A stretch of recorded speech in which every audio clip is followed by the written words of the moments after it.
और 3 सीट में आपने ठीक ही कहा कि मुकेश सहनी जो वीआईपी के अध्यक्ष हैं इस पाले में आ गए हैं।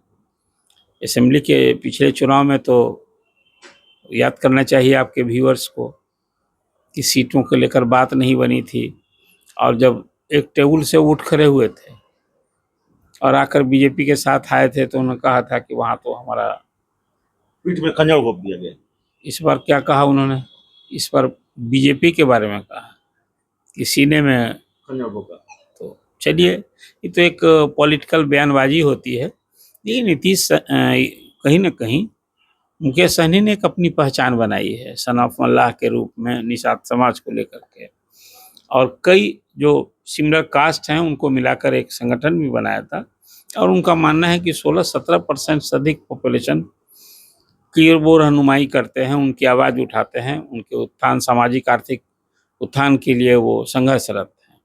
अब इस पाले में आए हैं तो हर कहीं दोस्ती होती है तो एक दूसरे के नफ़ा नुकसान को ध्यान में होती है। आज अब वो मुकेश सहनी महागठबंधन के वीआईपी बन गए, 3 सीटें मिल गई हैं। एक तो रिजर्व सीट है गोपालगंज, स्वाभाविक रूप से गोपालगंज से वो लड़ेंगे नहीं, लड़ना तो उन्हें भी है। अब 2 सीटें बची, मोतिहारी और झंझारपुर। उसमें कहते हैं कि झंझारपुर पिछड़ा बहुल क्षेत्र है, अति पिछड़ा बहुल क्षेत्र है। अभी उन्हें तय करना है कि कौन सी सीट उनके लिए ज़्यादा उपयुक्त होगी।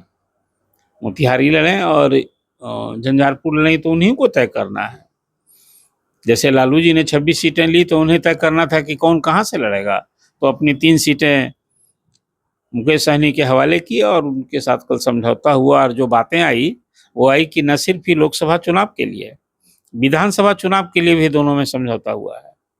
और मैं आपसे कई बार, ये आपके व्यूअर्स के सामने ये बात मैंने तथ्य रखा है कि इस बार लालू प्रसाद जो चुनाव लड़ रहे हैं वो न सिर्फ लोकसभा चुनाव तो है ही, विधानसभा चुनाव को ध्यान में रख करके अगले ही साल नवंबर में विधानसभा के चुनाव।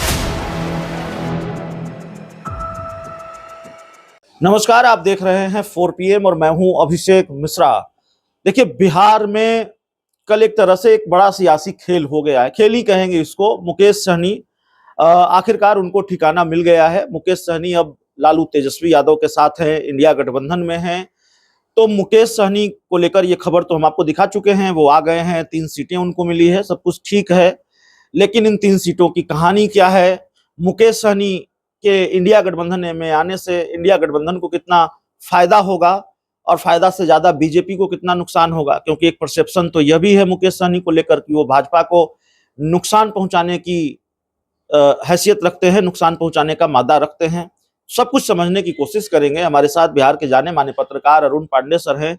सर, आखिरकार मुकेश सहनी को ठौर ठिकाना मिल गया और डील भी ठीक ठाक हुई है। 3 सीटें उनको मिली हैं, झंझारपुर, मोतिहारी और गोपालगंज। सवाल यह है कि इन 3 सीटों पर मुकेश सहनी का कितना प्रभाव है और ये 3 सीटें मुकेश सहनी की पसंद की सीटें हैं कि नापसंद की सीटें हैं, बस सीटों की ये संख्या है। नहीं, देखिए, राजद के कोटे की 26 सीटें थी। राजद ने 26 सीट ली होगी, कोई सोच समझ कर लिया होगा, उसका जनाधार है तभी लिया होगा। सामाजिक समीकरण जो होता है वो साधने की भरसक कोशिश ये रणनीति से ली होगी। और 3 सीट में आपने ठीक ही कहा कि मुकेश सहनी जो वीआईपी के अध्यक्ष हैं इस पाले में आ गए हैं। असेंबली के पिछले चुनाव में तो याद करना चाहिए आपके व्यूअर्स को कि सीटों को लेकर बात नहीं बनी थी और जब एक टेबल से उठ खड़े हुए थे और आकर बीजेपी के साथ आए थे तो उन्होंने कहा था कि वहाँ तो हमारा पीठ में खंजर घोंप दिया गया। इस बार क्या कहा उन्होंने? इस बार बीजेपी के बारे में कहा कि सीने में खंजर घोंपा। तो चलिए, ये तो एक पॉलिटिकल बयानबाजी होती है। ये नीतीश कहीं ना कहीं मुकेश सहनी ने एक अपनी पहचान बनाई है सन ऑफ मल्लाह के रूप में निषाद समाज को लेकर के, और कई जो सिमिलर कास्ट हैं उनको मिलाकर एक संगठन भी बनाया था।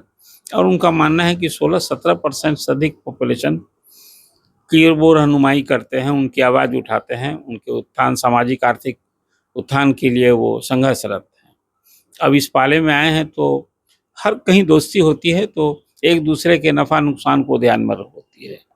आज अब वो मुकेश सहनी महागठबंधन के वीआईपी बन गए, 3 सीटें मिल गई हैं। एक तो रिजर्व सीट है गोपालगंज, स्वाभाविक रूप से गोपालगंज से वो लड़ेंगे नहीं, लड़ना तो उन्हें भी है। अब 2 सीटें बची मोतिहारी और झंझारपुर। उसमें कहते हैं कि झंझारपुर पिछड़ा बहुल क्षेत्र है, अति पिछड़ा बहुल क्षेत्र है। अभी उन्हें तय करना है कि कौन सी सीट उनके लिए ज़्यादा उपयुक्त होगी। मोतिहारी लड़ें और झंझारपुर लड़ें, तो उन्हीं को तय करना है। जैसे लालू जी ने 26 सीटें ली तो उन्हें तय करना था कि कौन कहाँ से लड़ेगा, तो अपनी 3 सीटें मुकेश सहनी के हवाले की और उनके साथ कल समझौता हुआ। और जो बातें आई वो आई कि न सिर्फ ही लोकसभा चुनाव के लिए, विधानसभा चुनाव के लिए भी दोनों में समझौता हुआ है। और मैं आपसे कई बार, ये आपके व्यूअर्स के सामने ये बात मैंने तथ्य रखा है कि इस बार लालू प्रसाद जो चुनाव लड़ रहे हैं वो न सिर्फ लोकसभा चुनाव तो है ही, विधानसभा चुनाव को ध्यान में रख करके अगले ही साल नवंबर में विधानसभा के चुनाव होंगे, उसमें विभिन्न जाति समूह को साधने के लिए। और जो लालू प्रसाद का यूएसपी है, उनका जो सामाजिक जनाधार कहते हैं मुस्लिम यादव एम्बाई का, उसको एक्सपेंड करना है। उसमें एक अब वो जैसा कहा है कि भाई एम्बाई नहीं रहेगा, हम तो A to Z की पार्टी बना रहे हैं, और उसमें अब बाप भी जोड़ेंगे। मतलब है कि उसमें मुस्लिम जोड़ेंगे, उसमें गरीब जोड़ेंगे, उसमें आधी आबादी जोड़ेंगे, अगली जाति के जोड़ेंगे। तो कुल मिला जुला कर के उसी दिशा में एक प्रयास है मुकेश सहनी को जोड़ने का। तात्पर्य ही यही है, जैसे लालू प्रसाद ने इस बार कुशवाहा जाति पर फोकस किया, कई सीटें दी है, तो कल का सचमुच ये बिहार के महागठबंधन के लिए एक नया दल जुटा है। इंडिया गठबंधन को कितना फायदा होगा, बीजेपी को कितना नुकसान हो सकता है, कितनी सीटों पर? आप इसको इस रूप में अभी नफा नुकसान की बात आप कर रहे हैं। 7 चरणों में चुनाव होना है, 19 अप्रैल से मतदान होगा। एक अभी जिसको कहते हैं कि युद्ध के पहले एक जो नैरेटिव गढ़ा जाता है, वो तो लगता है कि अब पिछले चुनाव में जहां जीतनराम मांझी और उपेंद्र कुशवाहा तो नहीं थे ना एनडीए के पाले में, उधर आ गए हैं। अब मुकेश सहनी इधर आ गए हैं, तो आने से कहीं ना कहीं तो दोनों के नफा नुकसान के लिए बात तो लग रही थी कि मुकेश सहनी की बात न एनडीए में बनी न महागठबंधन में बनी।